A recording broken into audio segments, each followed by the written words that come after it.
The Colts end up winning this game 29-28, winning by 1.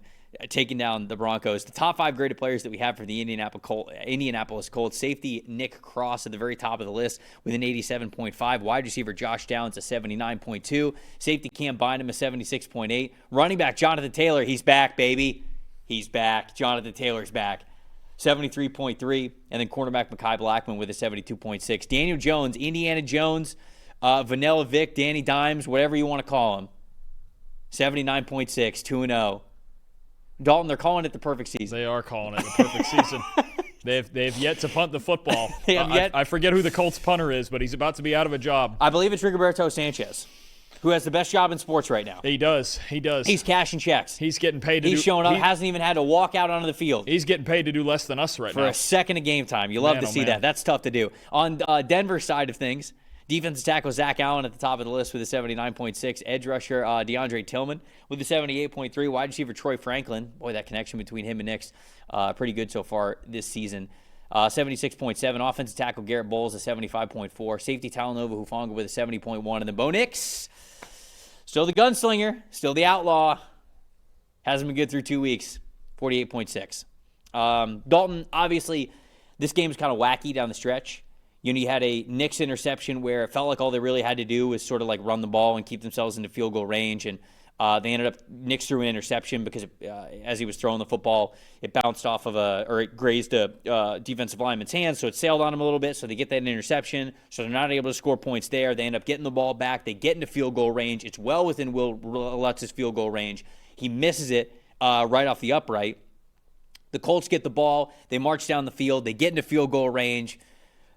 I don't know if I agree with how Shane Steichen went about it, but they run the ball a couple of times, don't really help themselves out there, attempt a 60-yard field goal. It's missed, but a penalty kicks them up another 15 yards, and then they kick it. They end up winning this football game. They are 2-0. Daniel Jones, the MVP journey for him continues here, and they're calling it the perfect season, Dalton. They sure are. Sad to tell the story. Let me go on the Denver side of this, because I could talk about Daniel Jones and the perfect season all day. I'm not going to do it. Not today. Next week. Why am I the one who's talking about Daniel Jones? I have as my sad to tell the story Daniel Jones. Because I already stole a different subject. Okay. On the whole sequence of the interception, and it was not a great throw, and then the missed field goal, and then Shane Steichen, I didn't love the play calling because settling for a 60-yarder unless you have Brandon Aubrey is risky.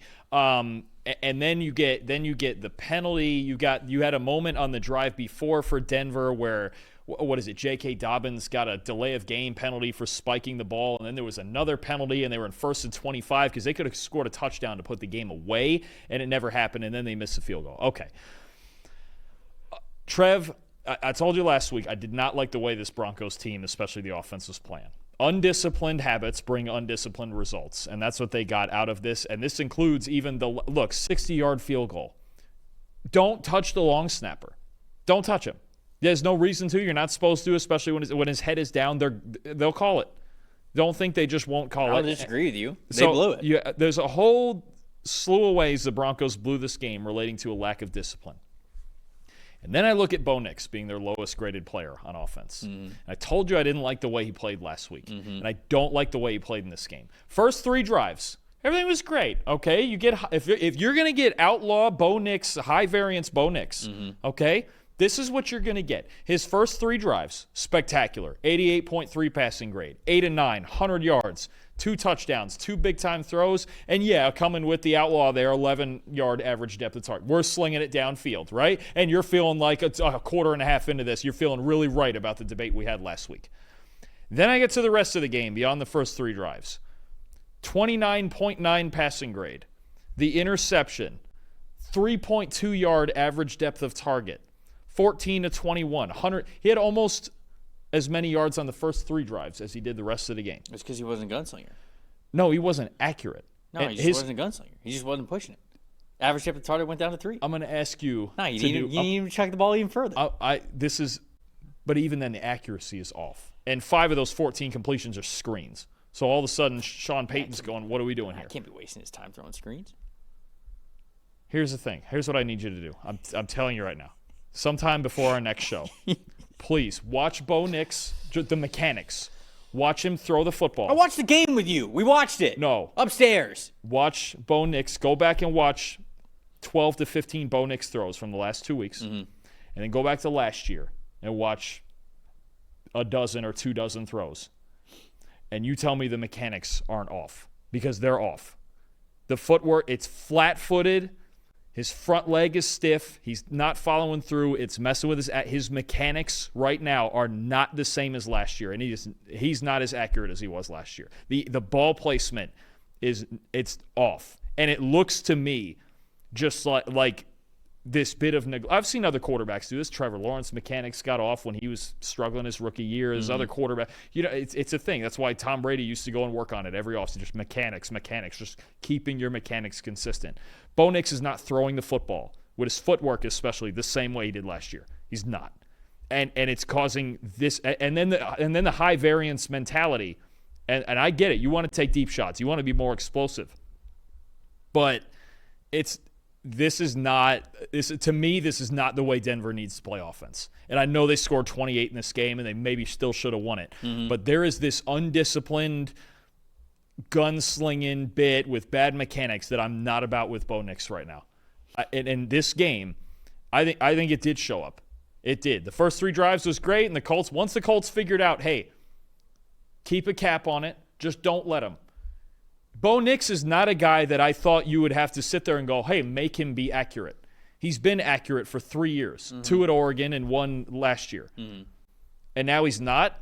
It's off. I'm telling you, if you look at his mechanics and you especially look at his footwork, it's not the same. And it's hard to fix mechanics in season. I'm laughing about it because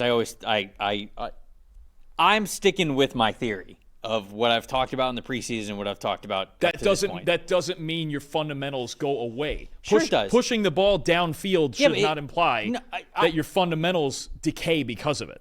This is the Trevor Lawrence problem.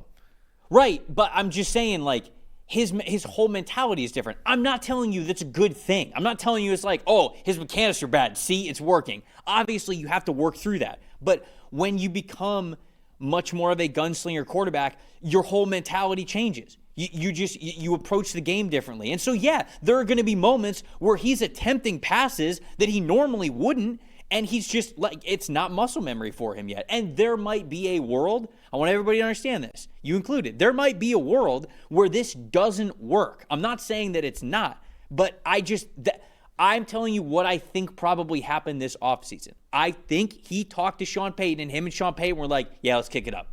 Let's ramp it up a notch. And there's going to be growing pains with it. And if we get 6, 7, 8 weeks into this season and he continues to not be able to play consistently enough to win football games, yes, this will obviously be a major problem for them. They're just like, he is going for a higher ceiling of his quarterback play. And I think that this is a natural part of wanting to amp that up, of the mechanics faltering for a little bit before you get more comfortable with it and before you get more confident with it. Bo Nix is sort of like going to a spot of like how he plays the quarterback position that he hasn't played in a long time. He played it at Auburn and he was not successful at it. So again, if this is Auburn Bo Nix, then it's obviously not going to work out. But for as great as the defense is, I think that they realize that in this division and in this conference that he has to be able to win games with his arm. And to be honest with you, I thought Nix was okay in this game. I really did. I didn't think that he had like this horrendous game. I did not.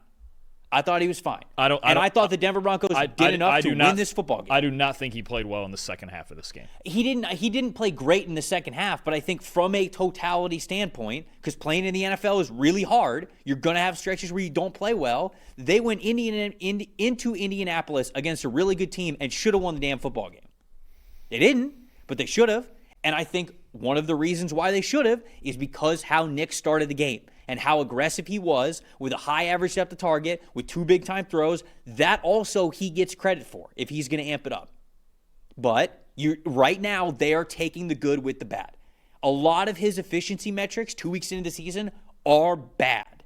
They are absolutely bad, and they have to get better. There's no question about it. But I kind of thought this was going to be the case. I thought this was going to be the case, and we're 2 weeks into it, and they could have very well been 2-0 at this point. I don't love it. I know you don't, especially because you're watching somebody just play so clean on the other side of the field. Well, there's that, but Nick's for the last 3 years we've watched him play like that, and I've said it over and over. I think the best thing about the Broncos' offense last year is that they didn't beat themselves. I've watched them for 2 weeks now, kind of start to beat themselves a little bit. Can't have, and I don't think anybody wants to beat themselves. We're gonna fight. Well, of course, I don't want to. Right, but I also think that you look at the division that you're in, and you realize that you're going up against Justin Herbert, and you're going up against, more importantly, Patrick Mahomes. And if you want to get to the AFC Championship game, you are going to have to play two of Patrick Mahomes, Lamar Jackson, Josh Allen, Joe Burrow in theory, not anymore probably, but I think that they sat down and had this conversation of like, hey, we've got to be more aggressive. And this is the growing pains of that. I would just hope for his sake that doesn't come at the cost of the accuracy and everything else fundamentally within this offense. Because if you get high variance in what you got in the splits from the first and second half of this game, it's going to be. We're going to find out next week because the Chargers and Jesse Minter and them are one. That'll be fun. They're one of the best teams in football. Yes. At preventing the explosives. Yes. If that gets prevented, and then Knicks is faltering underneath all of that, then I have a real problem. We're going to find this out next week. Next week's going to be a big game for the Broncos. Absolutely. It's going to be huge. No, there's no question about it. Anyways, we talked a lot about the Broncos there. We'll talk a little bit more about some of the other players. But Daniel Jones, they're calling it the perfect season. Well, of course they are. Who wouldn't? Daniel Jones in this game, 23 for 34, 316 passing yards, 1 touchdown, 0 interceptions. He had two big time throws in this game. Look, I thought that I was going to look at Daniel Jones' numbers and be like, okay, well, what are they just making it easy for him? Are they just like checking it down? Like he's going to have a handful of throws, past the sticks? No, he's right about 50% past the sticks on opportunities where he needs to throw it past the first down mark, which is big. And then he has a 10 average depth of target. If you look at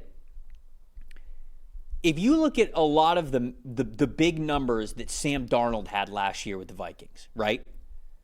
Not just PFF passing grade, but things like time to throw, average depth of target, passing grade under pressure, and then passing grade on money downs, meaning third and fourth down.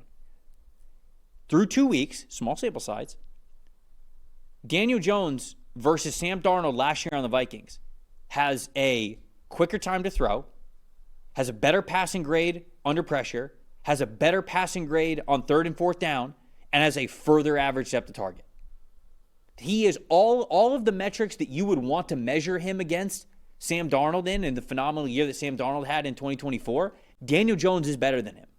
So as much as I think that I hate the question like, oh, who's the next Sam Darnold? Oh, you mean who's the next cast-off quarterback that's going to win 14 games?